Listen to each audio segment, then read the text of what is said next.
Hello and welcome to Barb Talks. Today we're talking about high school ceramics class. I enjoyed the class, but the teacher was kind of weird. And his whole ceramic thing, it's like the weirder thing you made, the better grade you got. And I was more of a practical person, so it was a challenge for me. And the first thing that I made in the ceramics class was this, what I thought was a cute little picture. And I followed the instructions and I made it, and I only got a C on it. So I looked around the room to find out who was getting the A's, and the people getting the A's were doing weird things. So the next thing I did, here's an example of it.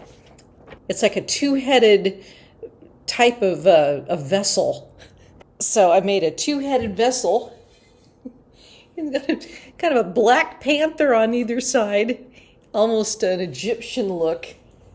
It's got a hole in the mouth that comes out a hole in there. I don't know what I was getting at, but it's it's like, there you go, offering your Egyptian bowl. And I started getting A's because I started doing weird things. And another thing that I did in that class was, I think the thing here was you're supposed to have something with balls on it and coil. I think this was a ball and coil. My mom used this for years to store her mail in. I had little holes in the sides, thinking for some reason that you could hang it by macrame, but this thing's heavy, so it wasn't really a practical macrame hanger. But that was my kind of medieval looking thing there. Another thing that I did in ceramics class, there was this thing for a while where there were mugs. This doesn't look like a mug. This might have been one of the earlier ones because it's more misshapen. It's like the lid doesn't even really fit. It's a cute little bowl with, again, the hole in the top. There was a thing about ceramics. You always had to have holes in different places so it wouldn't like explode or something.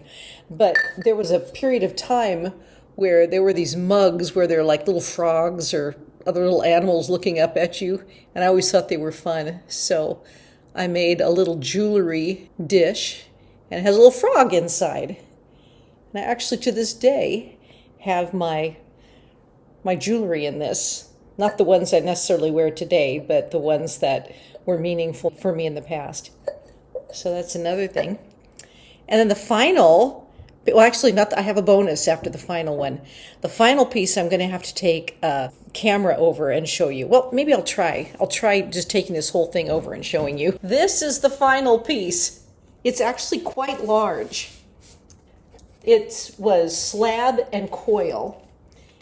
It was big enough that I could do the first firing, but then I painted it, and it was supposed to go into the second firing, but it was too big to go into the second firing. So this is basically a non-fired, what is it called? Green clay or something like that. There's some name for clay when it's not been fired.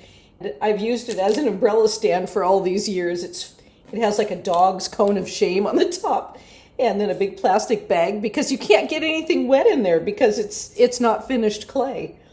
Again, something that was kind of odd and weird. And that's the kind of project that particular art teacher gave good grades on. For the bonus piece, this is actually an art project that I did in middle school, and I forgot to put it on my middle school video, and I'll try to include the middle school art video either up here or in the section below. But this, it's like done from an enamel jewelry. And I think I wore it in a necklace for a while, but I haven't worn it for years. I might consider that again.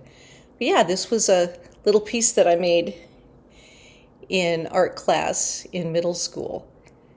I really hope that they still have arts in the school these days, or whenever you watch this video, that there's still arts in the school.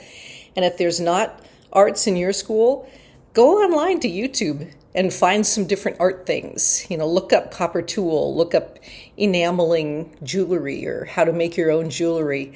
Look up pen and ink, look up ceramic making. There's all kinds of new ways that you can do art and be creative with what you want to put forth in the world.